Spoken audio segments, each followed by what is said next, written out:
while America slept off its holiday cheer. Some of the most profound betrayals of its founding promises were set in motion, not with a bang, but with a signature, a surrender, and a silence. We talk about America's ideals: liberty, justice, opportunity. But history is also shaped by the days we actively walked away from them.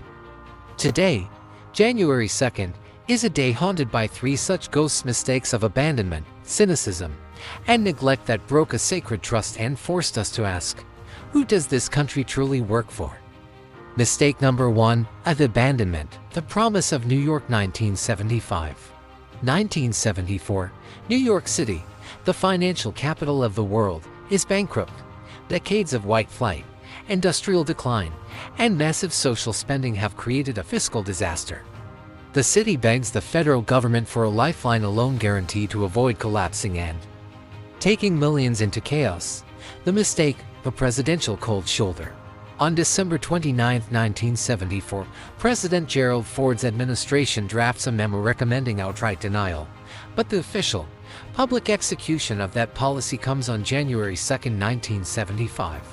Ford's Treasury Secretary, William Simon, announces the federal government will take no action.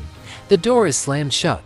The next day, the New York Daily News prints the legendary headline, "Ford to City, Europe Dead." It wasn't just a no, it was a statement of principle that a major American city, with all its people and problems, could be left to fail. It was the application of moral hazard to an entire metropolis. The consequence and lesson. Consequences were brutal. NYC entered a period of austerity that ravaged public services, education, and infrastructure. Crime soared, decay accelerated. It was a preview of the deindustrialization and urban divestment that would plague America for decades. The mistake was framing a complex urban crisis as a simple moral failing. It asked who is to blame, instead of what is the system that failed. It established a dangerous precedent that some American communities are expendable. Mistake number 2, the surrender. The end of the Cold War, 1990 to 1991. The Soviet Union collapses. America stands triumphant, the sole superpower. A national conversation begins about a peace dividend, the idea that we could redirect billions from the military-industrial complex to pressing domestic needs, infrastructure, healthcare. The deficit. The mistake, the Cheney defense review. But powerful interests had other plans. On January 2, 1992, a pivotal, closed-door meeting took place at the Pentagon. Secretary of Defense Dick Cheney and Undersecretary for Policy Paul Wolfowitz presented a draft of the defense planning guidance to senior officials. This document, later leaked to the New York Times, was a radical blueprint. It argued that America's new primary goal must be to prevent the rise of any rival superpower anywhere. It advocated for unilateral military action and permanent global dominance. The peace dividend was dead on arrival. The machinery of perpetual war was being retooled, not dismantled. The consequence and lesson. This January 2nd doctrine directly led to the expansion of NATO, the 2003 Iraq War, and the forever wars of the 21st century. It militarized U.S. foreign policy for a generation and squandered a historic opportunity to rebuild at home. The mistake was a failure of imagination. In the moment of our greatest strength, we chose fear over vision, dominance over diplomacy. We surrendered the promise of peace before the debate even reached the public. Mistake number 3, the neglect. A mine of warnings. 2006. Our final mistake is intimate and devastating.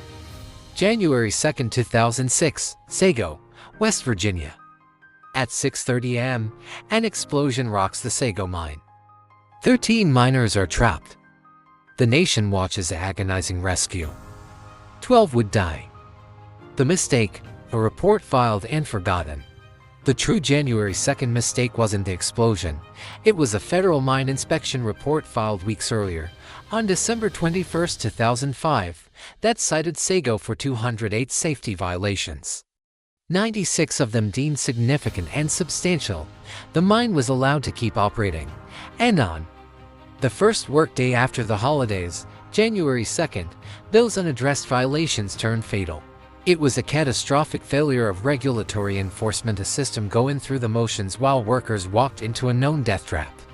The consequence and lesson: beyond the immeasurable human loss, Sago exposed a hollow doubt. Regulatory state. It showed how rules on paper mean nothing without the resources, will, and political backing to enforce them. The mistake is the quiet, bureaucratic sin of neglect. It's the promise of protection, printed in a government handbook, betrayed by inaction on a cold January morning. Conclusion: the broken promise, the Unkept Vow, a city, a nation at peace. A miner, 3 different January 2nds, the common thread. The broken promise, the promise of communal security for to NYC. The promise of a peaceful future Cheney's DPG, the promise of a safe workplace Sago Mine.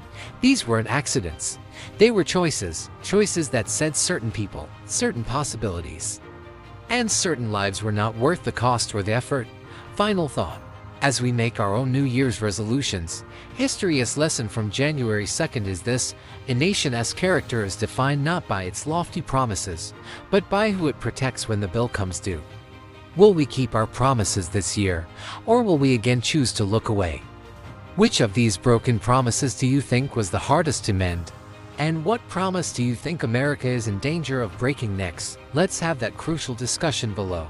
If you believe history's hardest lessons are the ones we most need to remember, please like, subscribe, and share this video.